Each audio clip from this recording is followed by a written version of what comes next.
Onde é que se vê o... Ah, está ali, ok. Começou agora. Oi.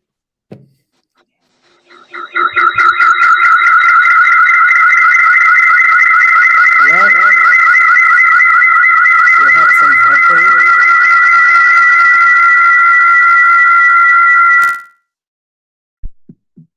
Welcome everyone.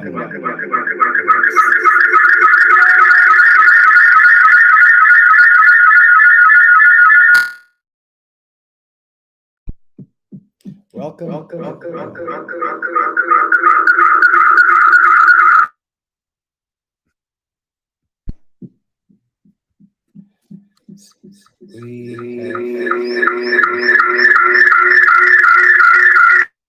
Okay, Dario, you can.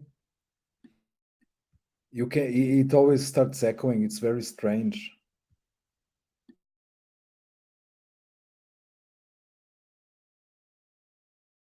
Let's try it again, Dario. Hi, everyone.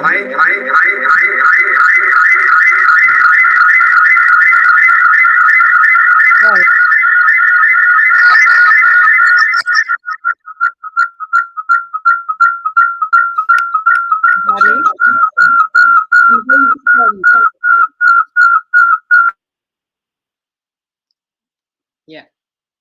I believe he has another page linked, so just give me 1 second and I will try to solve it. Sorry. Okay, let's make a small waiting time, please, everyone. Sorry, Murphy's Law, you're technical guys, so you know that this always happens.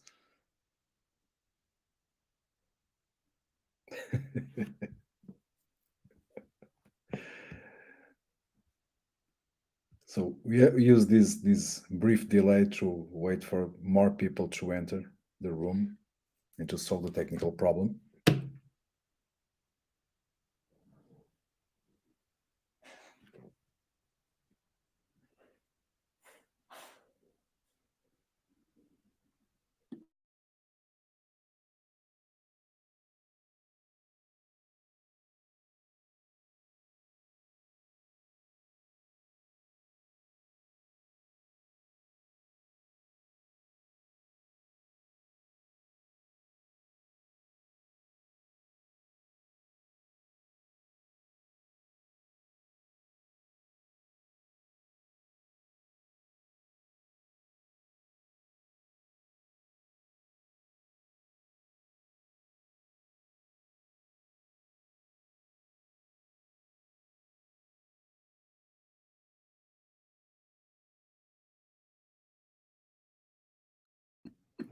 Hi, everyone. No way.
Yeah, this is life, everyone. So Murphy's Law. What can go wrong will go wrong, because Dari, the guy with the problem, he was talking with us seconds before we went live, and everything was completely fine.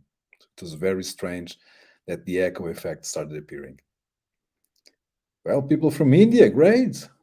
India, Argentina, Nigeria, Mozambique, so outside Portugal, Brazil. Welcome, everyone.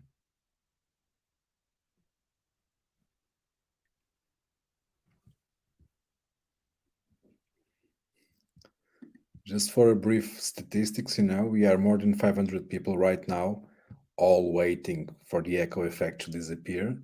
Yes, the session will be recorded and available for everyone that wants to review it or for other people that haven't seen it. So after the session, you can share this with your colleagues, your friends.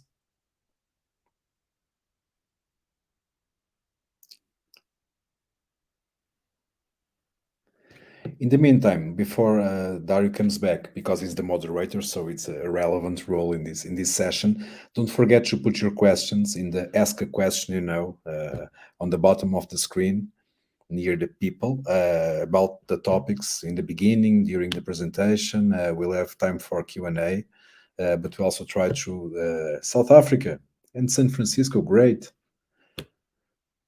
Welcome, everyone. But put your questions, okay? This is supposed to be an interactive thing. Obviously, will be available in Landing.Jobs also to clarify any doubts you might have. Also, be sharing the link. Berlin, welcome, welcome. We'll be sharing the link to download the full report afterwards. Hi. Okay, Oh, game is on. Let's go. everyone, I'm so sorry about this. I really can't imagine what happened. Echo, I don't know why. So, welcome everyone. My name is Dario Rodrigues. I'm a teacher at the Instituto Politécnico de Santarém and also at the ISEG in Lisbon. I'm very pleased to be here with you. I'm currently teaching management at the management school of Politécnico. And of course, I'm very curious and very interested in this study. Done in the right place, in the right time. Without delay, I give the floor to Pedro Moura that will present the study. I'm sorry again. Okay, let's just do a brief round of presentation besides you, Larry. So we have with us Catarina Santos from Volkswagen Digital Solutions, and we have also Inês Calçoa, a developer, software developer. So we have multiple perspectives here, companies, talent, uh, university professors, and I myself. I'll begin my me, ladies. Okay, so we are in parity, so it'll be for last. So I'm currently Chief Marketing Officer at Landing.Jobs. Landing.Jobs, I've coordinated this study. This is not the first study that we do regarding the Portuguese tech market. As a matter of fact, we have been doing it for 3 years at least in the past. This year, we have a small difference that we went global. So this data that I'm going to share with you is the data regarding Portugal, but we also done a global survey that has data for the whole world regarding, well, basically the new context of work in a post-pandemic reality with everything that a lot of people are asking for. But in this case, we're going to address the Portuguese market. I'm a computer science engineer myself. I finished my course in 2000. So I was a millennium bug survivor, as probably some of you. But I've been conducting my career mostly towards entrepreneurship, management, things. Even though I'm always connected to the technical side, I'm still a geek, as you can see by this poster besides me. So when I'm here basically to present you the results and to help you clarify to you every detail that you might want. So welcome all in name of Landing.Jobs. We hope this is really interesting for you. Ladies, Katerina, can you start? Of course I can. So, hello everyone. I'm Katerina. I am part of the HR team within Volkswagen Digital Solutions. I joined the company on the beginning of this year, and my professional experience has been mainly focused on recruitment strategy, candidate and employee experience. And my academic background is in psychology. I'm really happy to be here with you and to brainstorm a little bit about everything that is happening. Okay, Inês, please. Okay, so hello, and thanks for the opportunity to share my opinion regarding this topic. So I'm Inês. I have been working on programming, as a software developer for 40 years now, in different types of companies, from consultancy companies to a startup and now to a product company. Retaros. I joined in September last year. I was employee number 2. So I've been here since the beginning, and this has been quite of an adventure to see something starting to give some help regarding other things that not just Okay, code. now Pedro Moura will overview the changes in the Portuguese tech market and will present the study that we all wait. Okay, so let's see if no technical problem arises now. Yeah. Okay, can you all see my screen?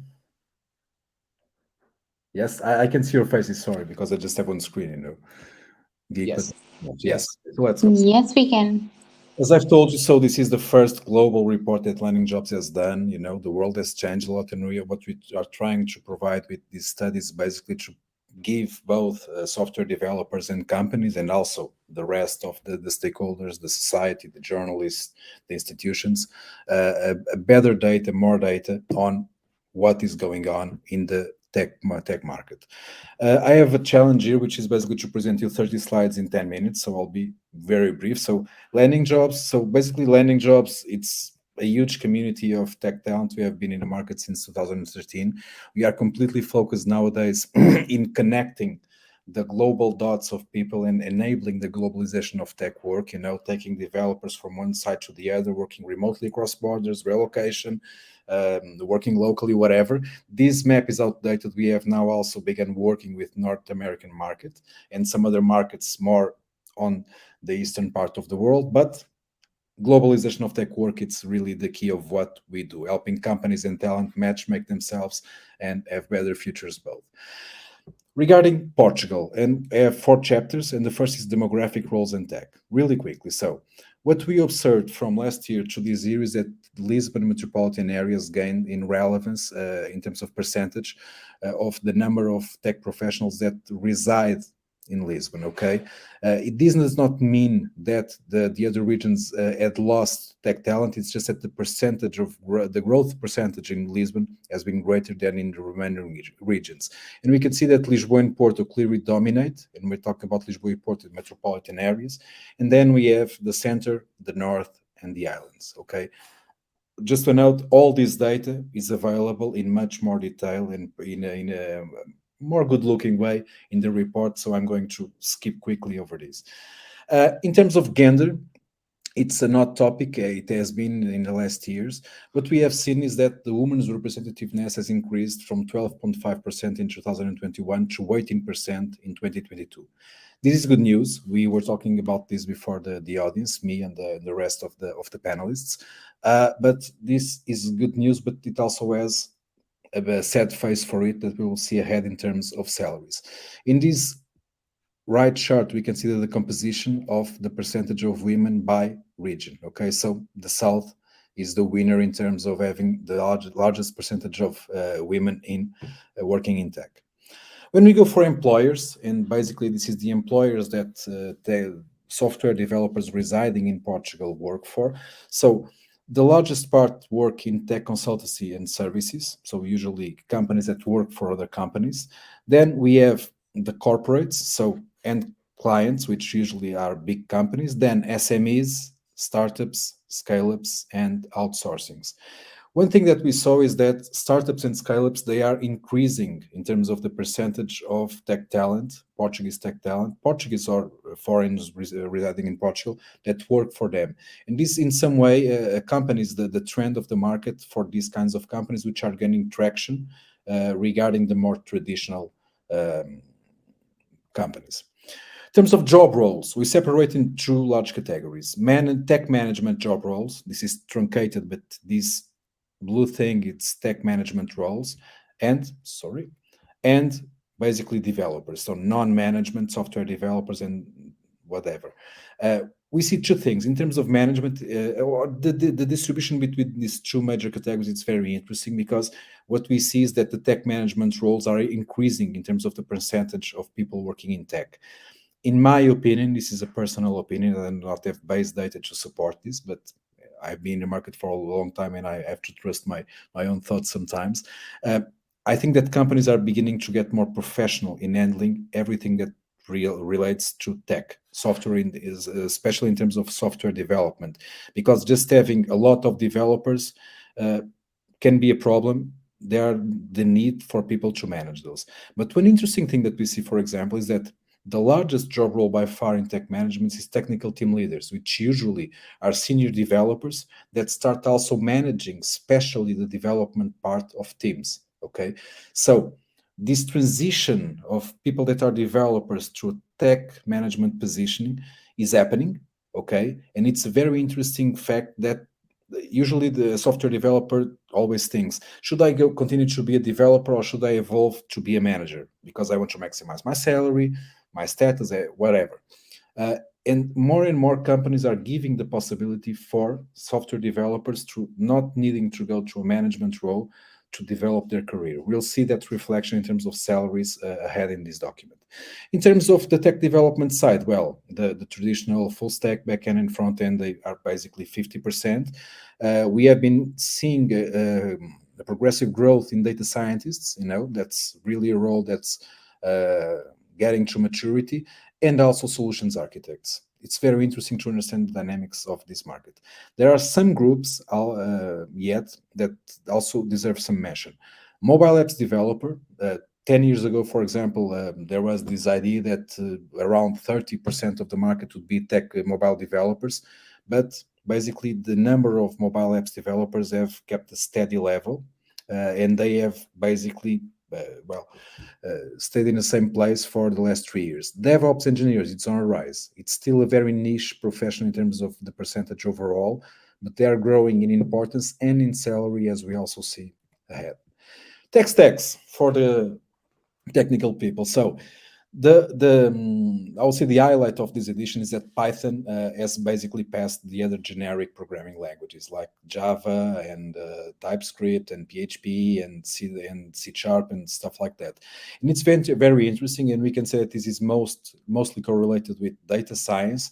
But my gut feeling is that Python is being used for far more than just data science projects. Okay, another mention is for TypeScript, which has basically also climbing this ranking. It was below C Sharp and even PHP in the last edition, and it's basically gaining importance. The three first places, obviously, is for SQL, JavaScript, and HTML, CSS. The HTML and CSS and SQL are more generic languages, but JavaScript, and I'm not going to show in this presentation the programming frameworks, but I can say that the vast majority of programming frameworks that are being used by Portuguese tech developers are JavaScript based. Okay, Angular, Node.js, etc., etc. Now, about remote work and workers' origins that reside in Portugal. This is remote work status, and what we see is post-pandemic, almost everyone is working remotely, either full remote or hybrid. There is a mistake. No, this is hybrid, flexible between remote and office, and fully remote. So only 6% of tech professionals have a full office job, and as we will see, they are not in a good position.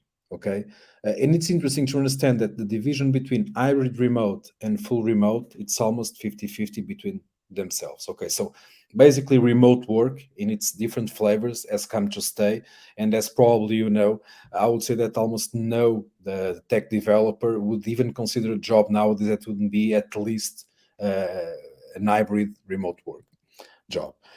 Another interesting thing in Portugal is that when I say most, it's 90% of the tech workforce in Portugal are Portuguese people, okay?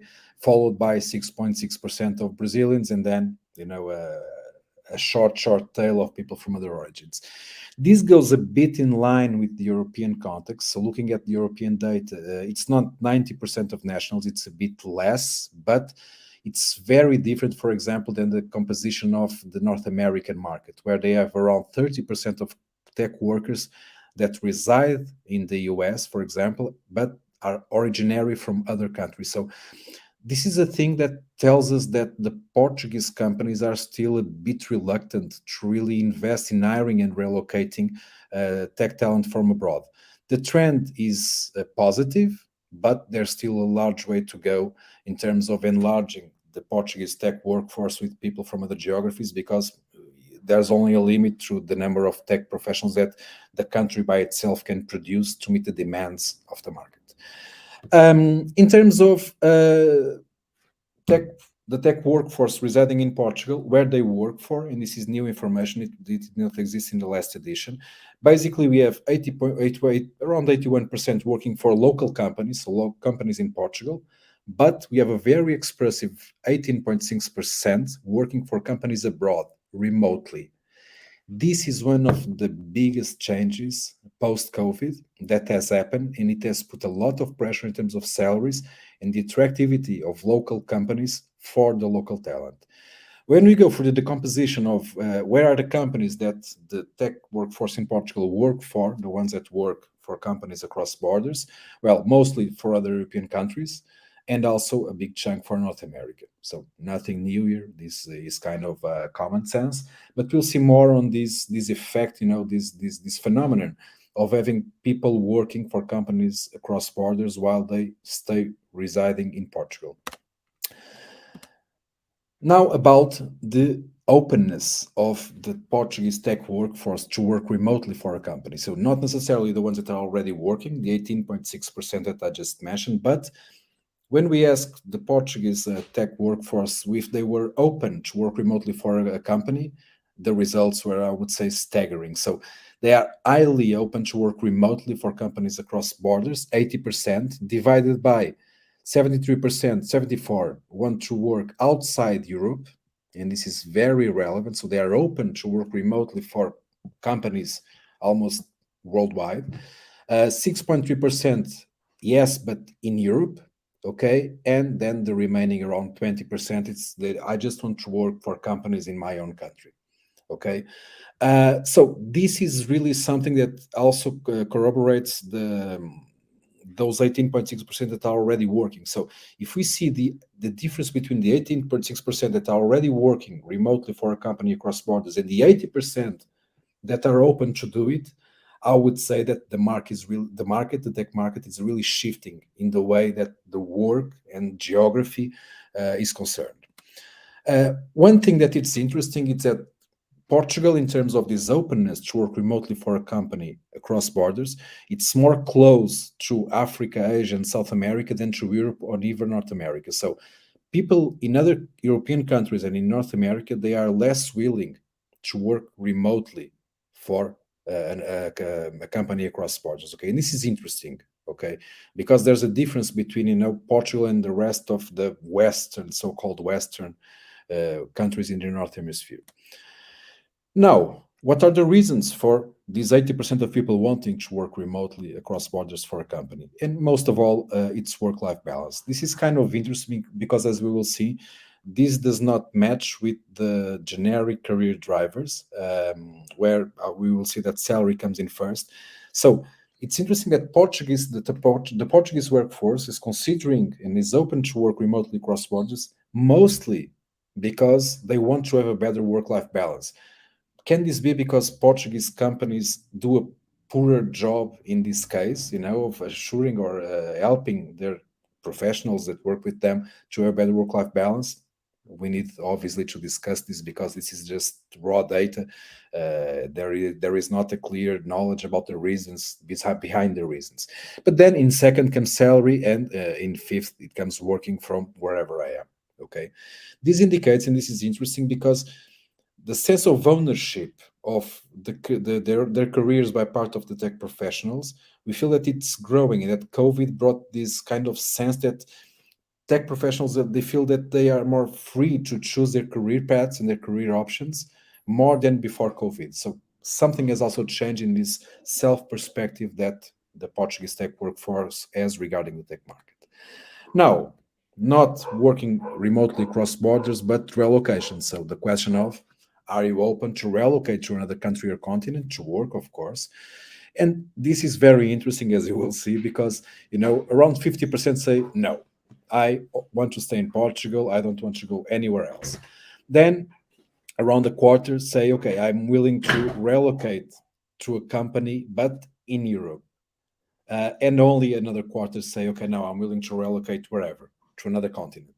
Okay, this is very interesting because in Portugal, regarding this specific chart, Portugal is the country in Europe where people more want to stay on the country where they are. So it seems like Portugal is really a cozy place for the tech professionals that work here, and they are not considering mostly to really go abroad. And it's interesting because in some way we have, for example, lower salaries than most of the other countries in European of other European countries, but at the same time it feels that there is this gravitational effect of Portugal for the people that are here. And this is very interesting because we hear more and more, for example, that Portugal is one of the top countries for digital nomads and for talent working abroad. So it seems like Portugal is really a good place to live, I would say. Um, yeah, this is just what I've been talking about. And the reason to relocate in this case for the Portuguese tech workforce, there is no doubt here, salary. So people that are considering relocating to other countries, the main reason is salary. The second reason, quality of life. The third reason, better companies or better jobs. Okay, this is clear and it's very different from the openness to work remotely across borders. Salaries, going fast. So this is impressive. This is in my 20 and more years of experience, I've never seen a salary bump from one year to the other. We are talking here about gross annual salary, so not net salary, okay? But this bump of 36.5% in the salaries of the Portuguese tech workforce year on year, it's incredible. I really don't know. I have some hypotheses that I have in my mind about the reasons for this.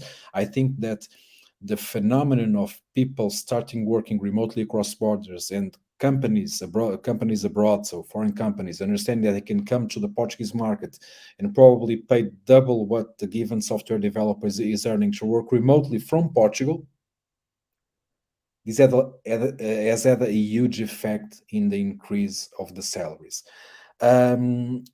An interesting thing is that also, and I think this has to do with remote work, even though the Lisbon metropolitan area still has the highest average salary, the gap between Lisbon and the other regions from last year to this year has shrunk. So it seems like remote work, not just local remote work, but also remote work across borders, has had an effect of decreasing this gap because, it doesn't matter for a foreign company, for example, if you are living in Trás-os-Montes or in Madeira or in Lisbon. There's really not a difference, or in Portugal. And this is very interesting. So the average salary for software developers in the Portuguese tech workforce, it's around 44.5 thousand euros gross annual salary, and the distribution of this between different regions, well, you can see here. So Lisbon goes almost to 48,000, while Azores and Madeira has the lowest average salary with around 34,000 euros. Okay, this is data. It is what it is, but data doesn't lie when it says that. And this 36.5% corresponds more or less to more 10,000 euros in gross annual salary. More or less, it's 10 or 11,000 euros. You have that information in the report. Coming together, and this is the bad news I've spoken in the beginning when we saw the gap, the gender distribution between the tech workforce, that men earn on average 31.2% more than women in tech, And the very bad news is that this gap has increased 15% more. So this gap was around 16.2% in 2021, and with this year, and a lot of effects might have contributed to this, the gap has increased. And this is, but to start, it's bad, of course. And the gender gap is bigger in management roles than in development roles, but in both, it's a huge gap. I personally am still trying to reflect on the reasons why the pandemic and all this, year of a lot of changes, why this? Why has this gap increased so much? It's a question I still don't have answers for. Then another thing, the average salary for people working for local companies or working remotely across borders. So this is the 18.6% of people that work remotely across borders, and we can see that their gross annual salary, it's around 60,000 euros per year, and the ones working for local companies are around 41,000 euros. So this is a huge difference. It's 45% more for people working remotely across borders. So it's very easy to see the attractiveness of this new option that was given to the tech talent in Portugal to work for companies abroad while staying in the same place. And obviously, these companies just come here not just because of the quality of the talent that is recognized, but also because of the cost that exists. But obviously, there are more factors here, but are the numbers. By job role, the salaries in average, obviously, usually the management, the managerial, the tech management roles, they have traditional the higher average salaries. But an interesting thing, and this has to do also with career paths, it's that solutions architect, which is a tech role, it's not a management role, there's the second highest gross annual salary. So this, in some way, comes to corroborate what I was saying about, if you are a developer, you don't necessarily need to go to a project manager and then to a manager and then to director. You can be a specialist, a technical specialist, and still have a good career path ahead of you. Okay. Well, we can see here some interesting things like the people from business applications usually working for tech consultancy firms. They have a good wage in Portugal, project managers, product owners, DevOps. They are not a lot, but it's a job role that basically it's very well paid, as well as computer network security.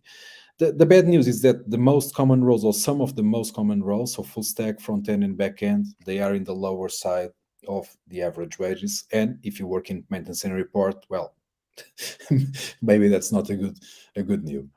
I'm not going to go over this table, because it's fully available in the report.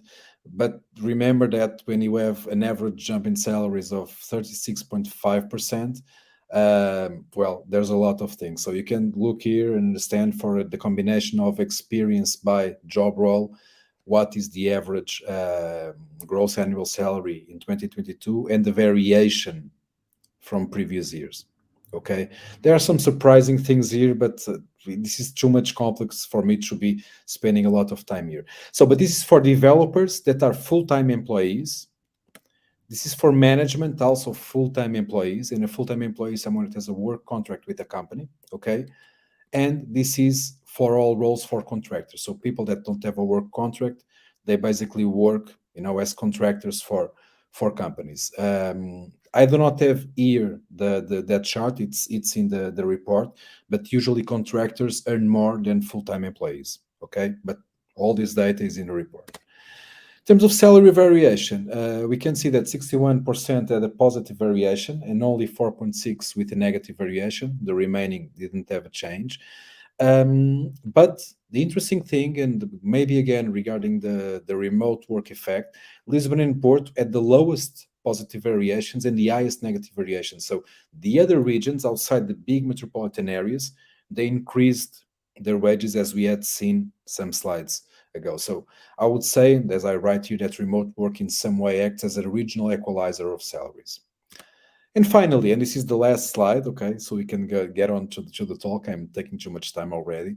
It's the motivation to change jobs. And what we see is that in Portugal, in average, 6.5 out of 10 consider changing jobs in the next 3 years. And this is an average that is similar to the rest of the European continent, okay? Some highlights here. People that work as full office workers, so people that don't work remotely, they are wanting to change much more than the average, so 8.6 persons in 10.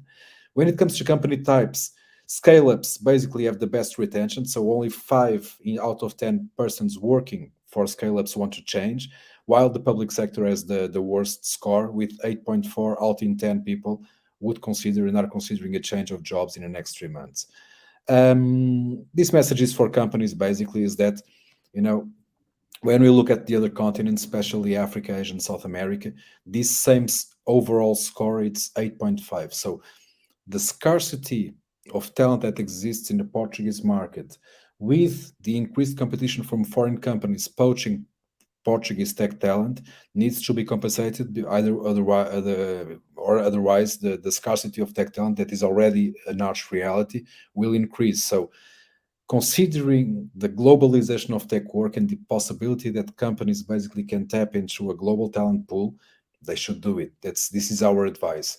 in the same way that the tech talent can also tap into a pool of employers wherever they are, even residing in Portugal. Okay, so this is it. Okay, the link for sharing will be available. If it's not, I'm not seeing the crowdcast screen, and it's this. I'm going to close the video right now.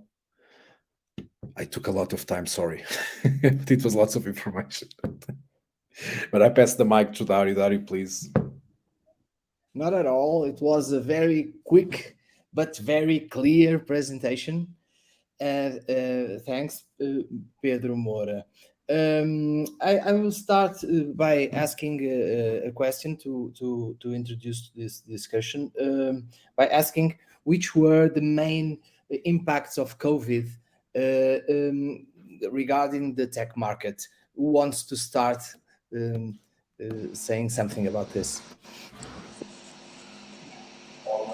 I can go. Okay, so I think that the main impact was decentralization in general. Like people started to rely more on communication platforms rather than the usual getting up and going to the colleague's desk, whatever.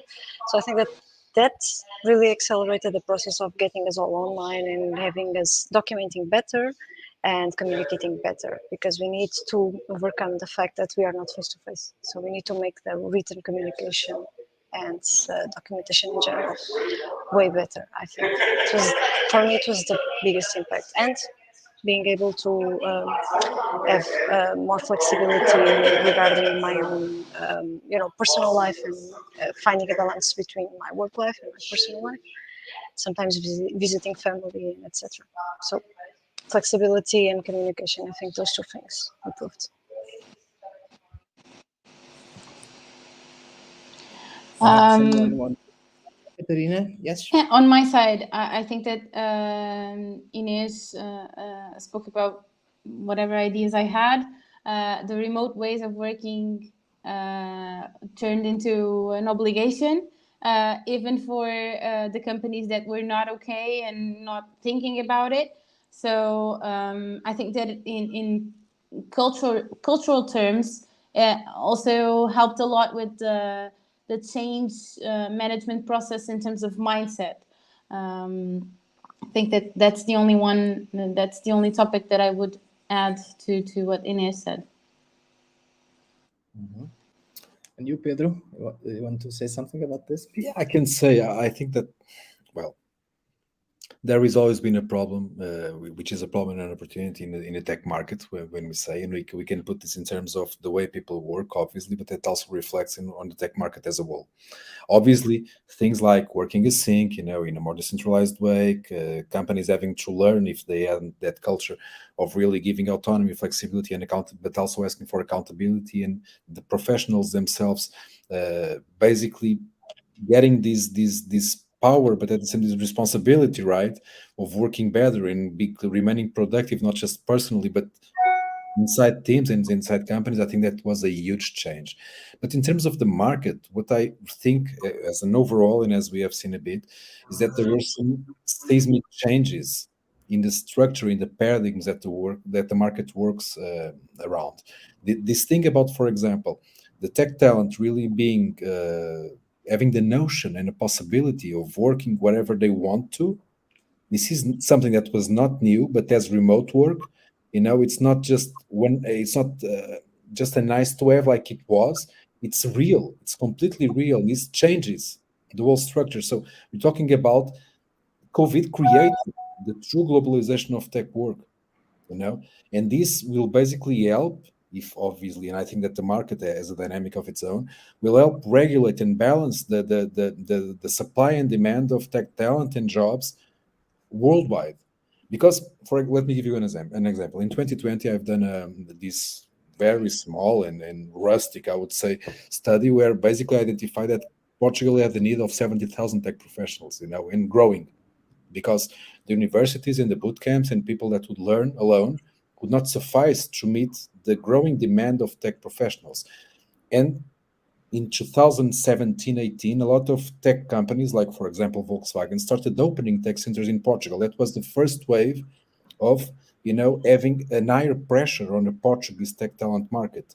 Now, with companies not even needing to create tech centers in Portugal to use the Portuguese tech workforce, well, things have changed really a lot, and there are a lot again of challenges and opportunities, obviously for both parts. One thing that I see is that I think that the tech talent has reacted in a more quicker way to adapt to this than most companies. And when I say most companies, I still see a lot of more traditional companies, not Volkswagen, for example, because they are global. They have distributed teams everywhere, and so they have this culture. But a lot of Portuguese, more traditional companies, they are struggling to change their culture and really consider also looking for tech talent abroad Portugal. You know, and this is something that is creating a huge problem in the productivity and competitiveness of those companies because they basically they want local talent. But if you don't have local talent, are you going to stay and keep looking for local talent? So a lot of these things have changed. There is also one phenomenon. Sorry to be well, but I've had this in my mind a lot. But some tech talent also is still considering, and I'm meaning now tech talent residing in Portugal, is still has kind of become a bit dazzled by this possibility of working abroad and having much higher salaries. We're talking about factors of two, 100% of more salary from one month to the other by working for a company abroad. And some of them have not yet realized that this also has a price to pay in terms of having a culture where of the company where they work at. Not some have become a bit mercenaries. They just go for the highest bid and change jobs from 3 to 3 months, and this is not good for their portfolio and their CV. So I think that the world has changed a lot in these 2 years, but it's still changing a lot. I still don't see a kind of a point in the future where this will stabilize. I don't know if it will be in 1 year or 5 years. The structural changes have been too high. Everyone is still adapting to it. So we can say that remote is not just a regional equalizer in terms of salary, but also, let's say, a talent equalizer in the good sense in Global, the worldwide. Yeah. Okay. According to the report, most Portuguese tech professionals are willing to work for a foreign company. Inish, again, please, you open the talk. If you please, what were your main motivations when you start working for a German company? Well, I think that the biggest was working for a company that is based on another country because that brings a new culture. I had already worked with for a Swiss company before, and I think it's interesting because sometimes we tend to think that we don't do things the right way or that we do things on the most brilliant way.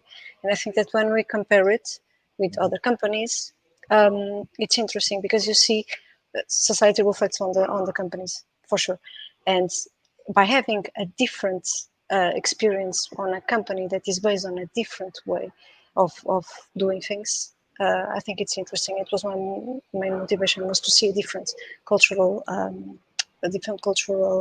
background reflected on a company, mainly that. And because I always wanted to learn German, so that was why. Okay, thank you, Inish. Portuguese tech professionals aren't keen on leaving their country. 50% of them, just 50%. But those who are, they seek for a better salary. Let's discuss this. Pedro, what do you think about this observation? Yeah, let me tell you what I think about this. I started working in 99, I was still finishing my college degree, and my first salary was basically around 1,000 euros net. 2 years ago, the base salary for someone out of college was 1,000 euros net, more or less, variations, of course. So I would say that something is wrong, in the market where the imbalance between demand of tech professionals and the supply that exists, i.e., a scarcity market. To me, it's incredible that the salaries haven't not, Sure. gotten high. a long time. So there was this kind of, how should I say, stagnation of the market, and the come of companies from abroad, first in a local way, so creating tech centers in Portugal, as I've said, and now with companies publishing remote, that's what's driving salaries up because there's just no way to really have the tech talent that is needed, and tech Should talent is and will be more and more needed than today. should Portuguese companies should be afraid of that scarcity? Let's I say. would not say that they should be afraid, because this is business, it's not, Yeah. they should adapt themselves.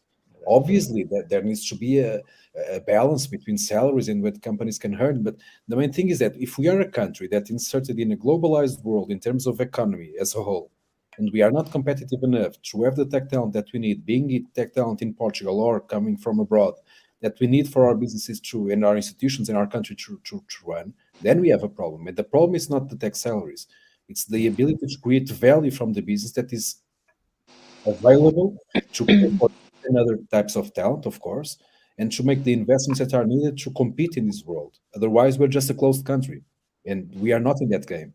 So I would say that Portugal is a small country. The market is small. The companies are still not so much turned to the outside as they should.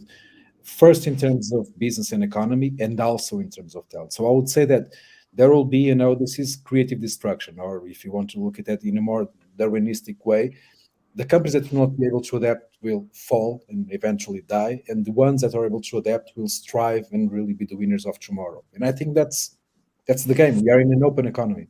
Okay. Katarina, what is Volkswagen Digital Solutions doing in order to keep the talent in Portugal?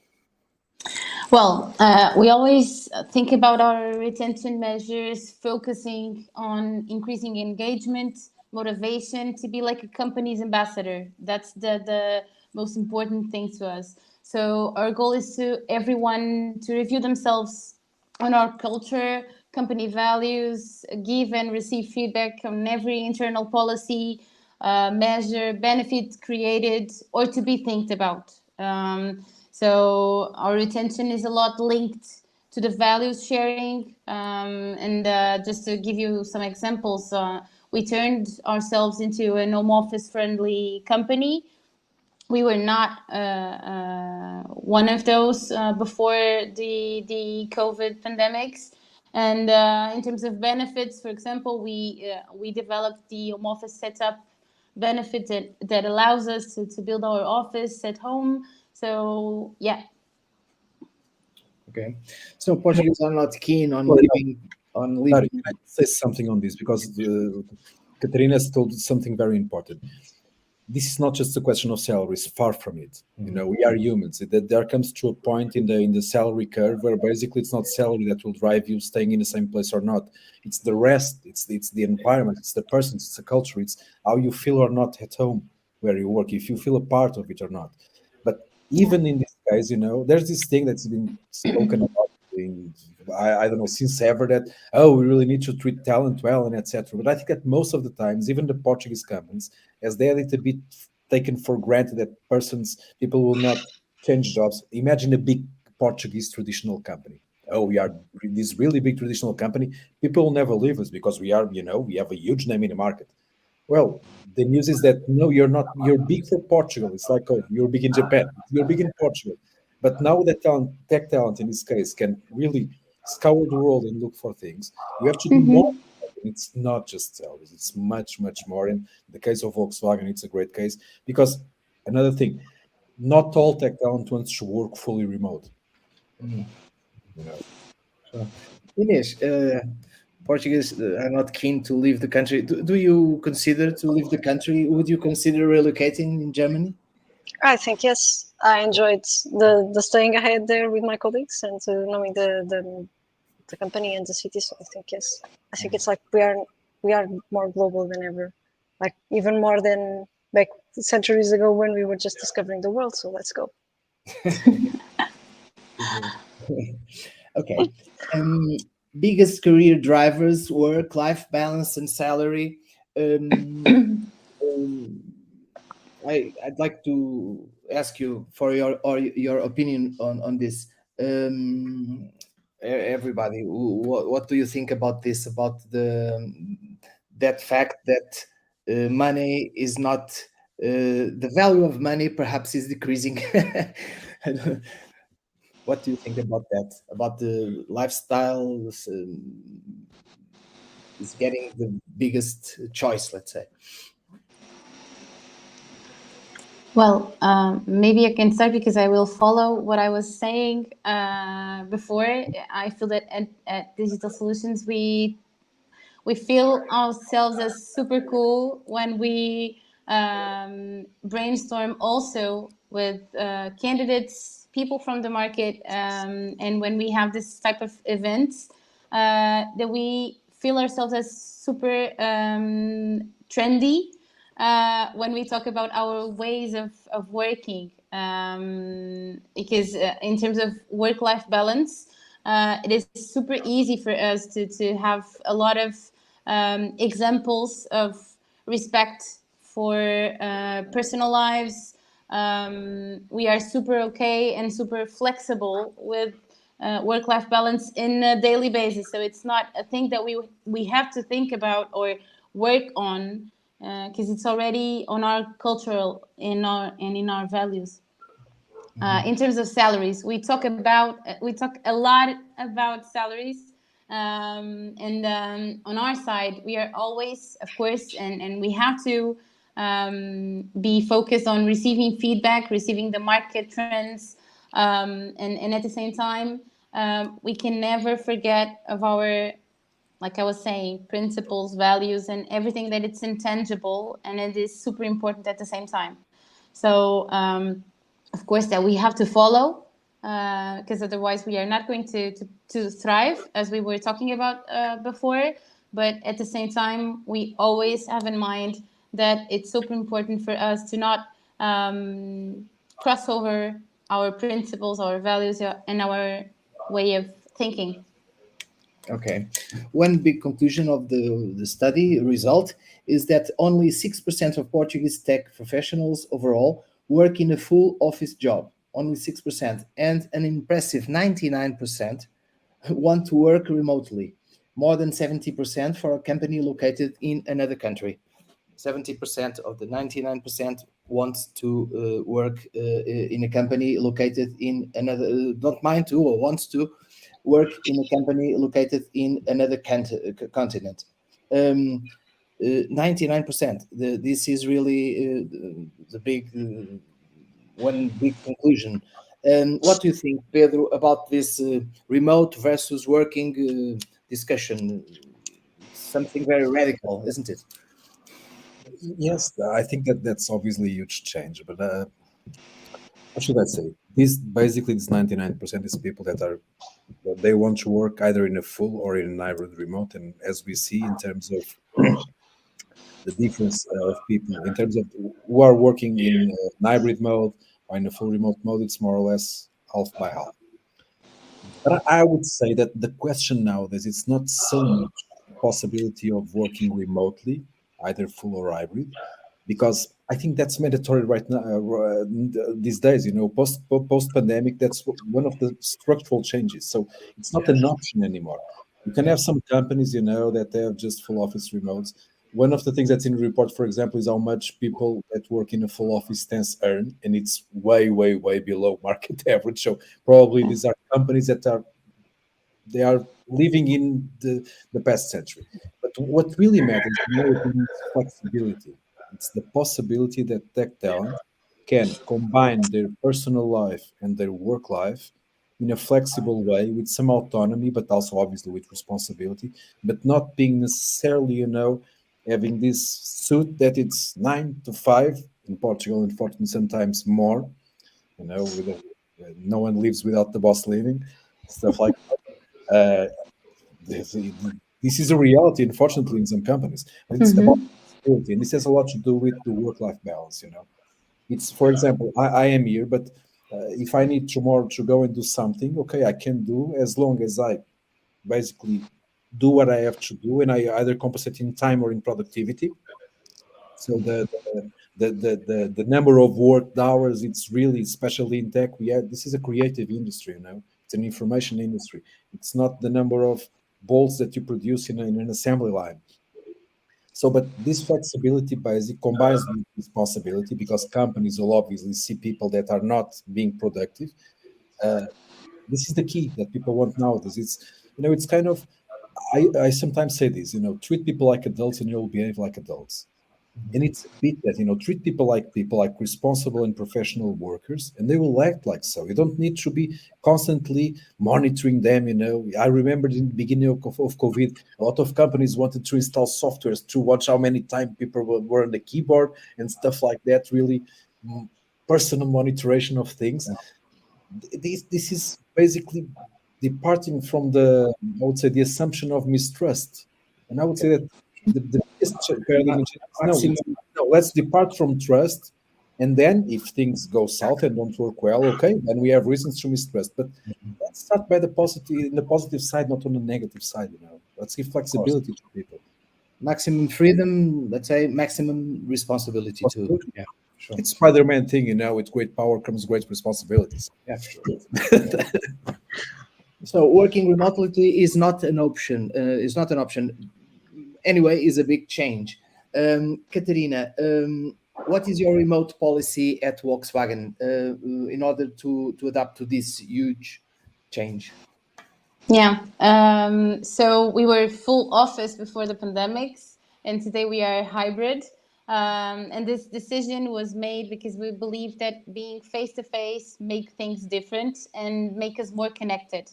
So even if the market's motivation is mostly being full remote, we feel that things would be a lot different and in a negative way if we would be full remote in terms of culture, in terms of connection between people, and we feel that that's really important for us.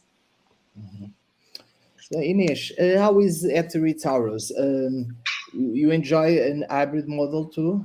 Yes, we have an hybrid model, so we have the freedom to come to the office where I am right now, whatever we want, and we can stay at home when we want. And we try to arrange, as we are not a big team, we try to arrange a day where everyone comes to the office for us to have like a team building day, doing our tasks, of course, but going out to have lunch, etc. all together.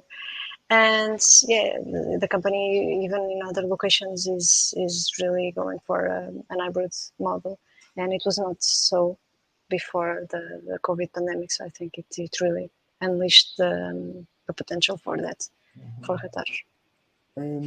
Let me ask you, if you have will you consider to work again in the full job office? No, not remotely. Will you consider it? If the company presents me reasons for me to do it for a short period of time, I will do it. Like imagine it's really important for now for a month to be here each and every day. Okay. But if not so, I think that I'm now more used to have a certain level of freedom in terms of my own life. And if you are not living in the same city as your family, sometimes that is a big advantage, for example. We almost can feel a correlation with productivity. Yes, freedom and productivity. Yes, it gives you more peace of mind, I think. Salaries jumped an unprecedented 35% compared to last year. Pedro, again, what do you think are the main reasons for this? International competition, globalization. I would say that I would point that as the number one factor. The fact that the foreign companies started coming and discovered Portugal as a place, because it was not just the Portuguese market that embraced fully the remote work option. Everyone did. And when they did so, and probably companies that were just hiring local talent, they said, well, if I have to have people working remotely in a full remote mode, why do I have to have them, nearby in the block next door? Can have them in another country. Why not? Great talent, more affordable than here. They are completely satisfied. and this basically has given a huge boost and a huge jump in the salaries pressure for the market. Obviously, this drives an extra scarcity for the local talent available for local companies. And when you have scarcity, well, this is economics, right? The prices go up.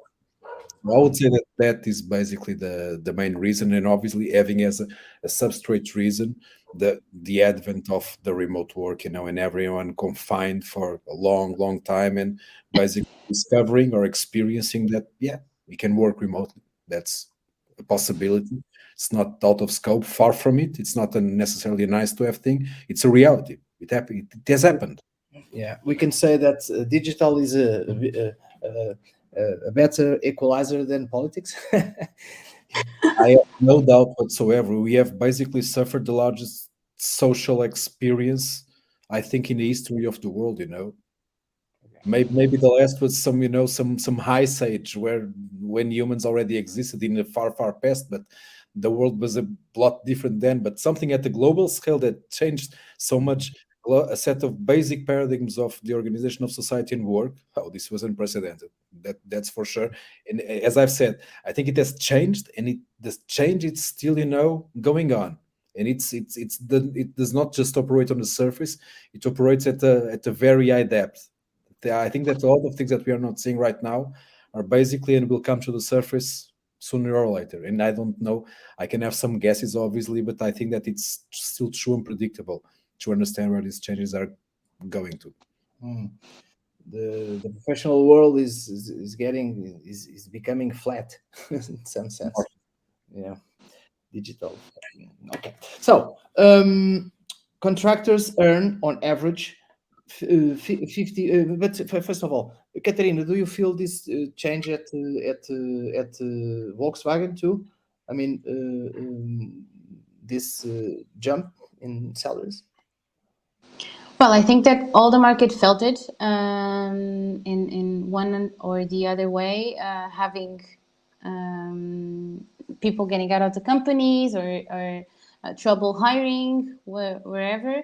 I think that it's really important for every company, and on digital solutions, we are always working on with companies to have benchmarks, to have a lot of market information so that we can follow as long as we can. It's always going to reach a point where we can follow if we are talking about mostly international companies, but if we can, of course, that we have to update ourselves. Okay. And you, Ines, do you have this sense also, this magnitude? Uh, I I think that the conditions are changing, and that is reflecting upon everything. For example, I wanted more colleagues, and it's really tough for my colleagues in the recruitment department to get them. So I sense this on a second hand, but yeah, I think it's really changing. Okay. In the specific case of contractors, they earn on average 57% more than full employees. Pedro, you again, what do you think the main reasons for this are? The reasons are not new.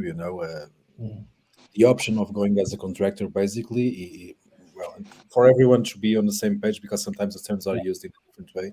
One thing is someone to having a work contract regulated by law with a company, with everything that it includes, and it also includes a lot of taxes being paid directly by the company to the state. Taxes that basically, if someone cost is 100, for example, in Portugal, in average, around 41 of that goes to the state in tax, in work taxes and social security. What contractors do is that, okay, now give me the full 100 and I will pay the taxes myself. So it's kind of individual companies without the security of a work contract. The thing is, nowadays in the tech market, the security of a tech contract, it's a bit nonsense because everyone changes whenever they want. The tech talent, it's basically deleting LinkedIn profiles not to receive more message from tech recruiters. So the safety, the stability of a job position in obviously most of the cases, it's not a contractual matter. What happens more is that when you are a contractor, you need to find your own projects most of the times, and not all companies are open to that. Portugal is still not a very good market for contractors. But if you go for the US, for example, it's everywhere. Not everyone is a contractor, but the percentage it's much higher. So the contractor has a higher risk in terms of the management of the career, the professional relations with the companies than a full-time employee. And basically, this is the main difference. You have more risk. And usually contractors are more senior people that are over 6 years of experience, so they have specialized and they are just tired, of working. And sometimes they're also persons, not all, that want to do projects around 1 year. They like to jump between different contexts. So, but again, this is a question of taste. It's not one size fits all. But the main reasons in the discrepancy between the gross annual salary for both these cases is this. Another thing, the contractors in Portugal work mostly for foreign companies. Hence, the correlation for working for a foreign company versus working for a local company also contributes to that discrepancy. Yes, a higher risk. We should earn more money. Of course. Another main finding was that there was an increase of women's representativeness in the tech industry. This question now is for you all. What you think should be done to attract, to retain more women talent companies? What do you think? Maybe I can start. So Yes, I think that this is something that it doesn't have a solution overnight. It's imposing numbers. This is not imposing a number of ladies to hire certain type of job. Doesn't solve the problem. I know some people see it as a way of changing changing the direction, but I don't think it will sort it. I think that maybe we need to start a bit earlier. Maybe starting on giving more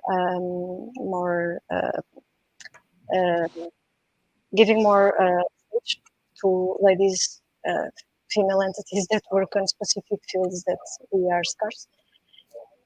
Starting on primary school, on middle school, like starting to give girls role models for them to inspire themselves and not to think that mathematics and physics and engineering is a field for men only. So I think that's starting to give awareness that you have ladies working on those roles would be like a nice goal to start to change things on a more deep level and not just on numbers. But this is my view from being an engineering student and now working on this field. Mm-hmm. It will be difficult at the beginning, but perhaps it will become easier. Yes, I think giving more awareness and having more really showing both girls and boys that there are no such things as fields for women and fields for men will be taking a deeper impact than just quotes. Katerina, what do you think about it? Well, I really feel that we need more information, root information on what's happening and what is the information that is not passing on to girls in schools that tells them that it's not cool to embrace the engineering professional future. So I think that we really need to go to the basic and develop some surveys on why do you don't feel or didn't feel any kind of motivation to engineering courses. What have you heard, so that we can, as companies, have more information on what can we do, because I feel that today we don't have the actual information on what can we do, so we can try to develop some initiatives and events and everything. And I see a lot of companies trying to do this, but at the same time, if we don't work with schools, it's not going to happen, because it's not happening in universities. Mm-hmm. Mm-hmm. Yes, understand that. Okay. Any of you want to highlight some theme or to discuss some particular subject, or should we see some questions? What do you think? Let's go for the Let's go for questions. that. Okay. Yeah.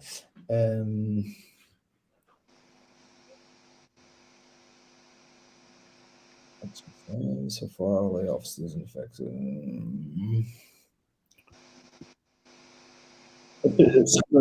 Specific question: how much is the normal salary for a junior web developer that just graduated from bootcamp?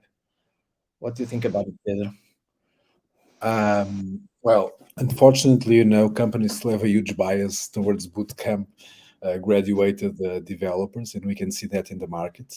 Obviously, this is starting to grow, to increase the number of people that will graduate to bootcamps, but it's still a niche. And I would say, and this is the numbers that I've got not from the study, because the data is there. One thing, we're going to share the data publicly in an anonymized way so that everyone in the community can also find out more insights, but more on that later. But I would say it should be around 900 to 1.2 thousand net per month. Okay.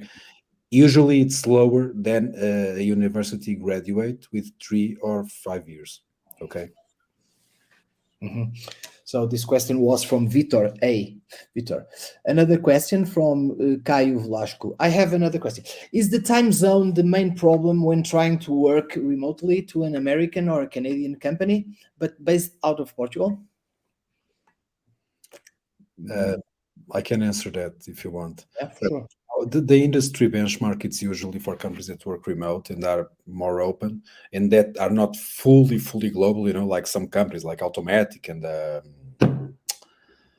don't remember the companies that they are completely async, they don't work in a synchronous mode. They have people really everywhere, but usually the time window that most companies consider when working with people that are remote in other countries, it's minus and plus 4 hours of difference in terms of time zone.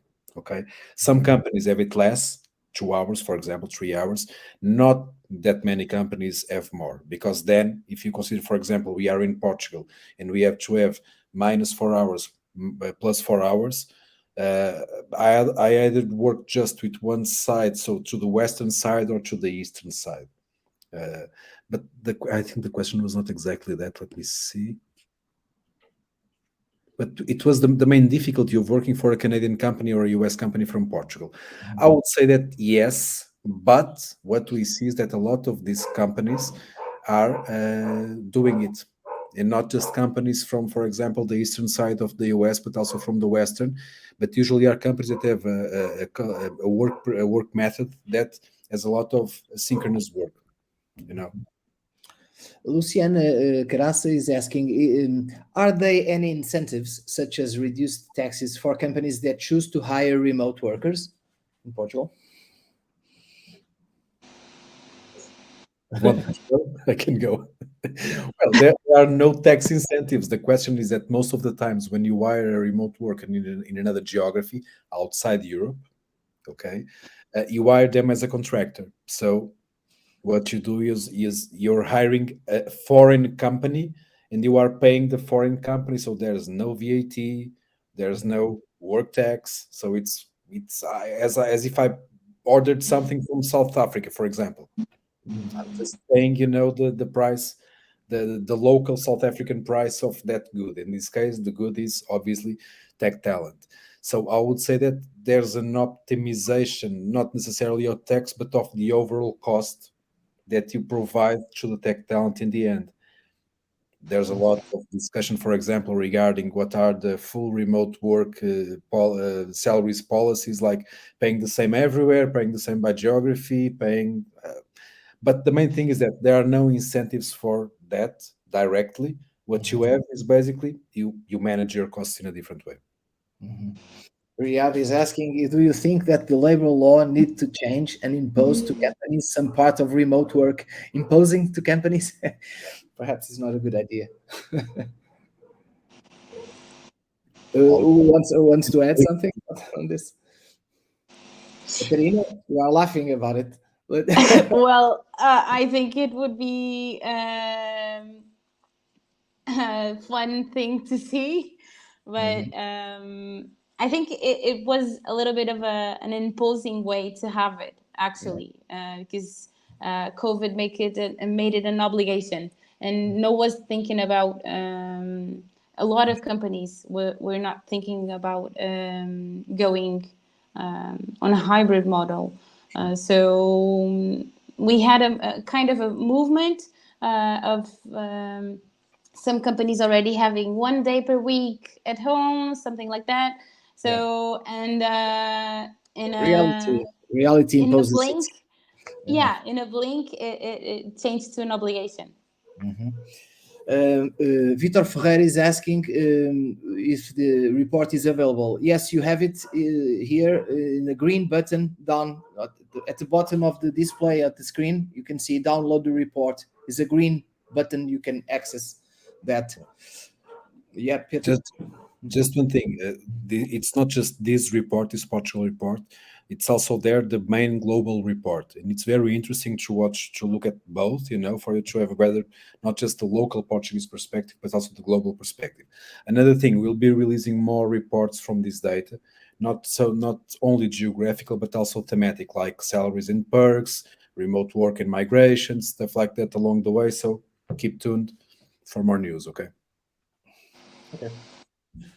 So I don't know if someone have anything that want to add, some highlighting something, or perhaps Pedro, you can take a look at the questions. Do you think? Yeah, what is your prediction for the end of the year? Where will PT companies get their tech talent from? Yeah. Well, Okay? I think that the tendency, because scarcity, as Dario said, reality imposes itself, on a lot of questions. And I think that Portuguese companies have no other way, the ones that really want to be successful and are considering this new reality with, clear and objective eyes. They need to really start considering talent outside Portugal. And this is not just Portuguese, the Portugal reality. It's European and North American reality mostly. Okay, the scarcity of tech talent, it's huge. In all these geographies, there's a huge pool of tech talent abroad. That sometimes there is this bias, oh, someone from Africa or South America, and the culture fit, and etc. etc. People have to overcome those and really learn how to work and be in a multicultural world if they really want to strive. Otherwise, probably they will suffer. I think that the tendency will be progressively. I think that there will be a lot of reaction yet, especially for more traditional and larger Portuguese companies to do it, because they tend to not be ahead of their time mostly. Okay. Okay. If anyone, if there are no more highlighting subjects, I'd like to say that it was a very, very elucidative presentation from Pedro Moura from Landing.Jobs. I want to say again that it was a pleasure for me to be here. I'd like to thank Catarina and Inês for their brilliant exposing their experience on these tech issues. And I think is all. Thank you very much for your presence. And sorry about all these constraints of echoes and stuff. And I hope you like it. And have a nice time. It was nice to be with you. Okay. Bye, Pedro. Bye. Bye. Have a Thank nice you. Well, Bye, everyone. Bye bye.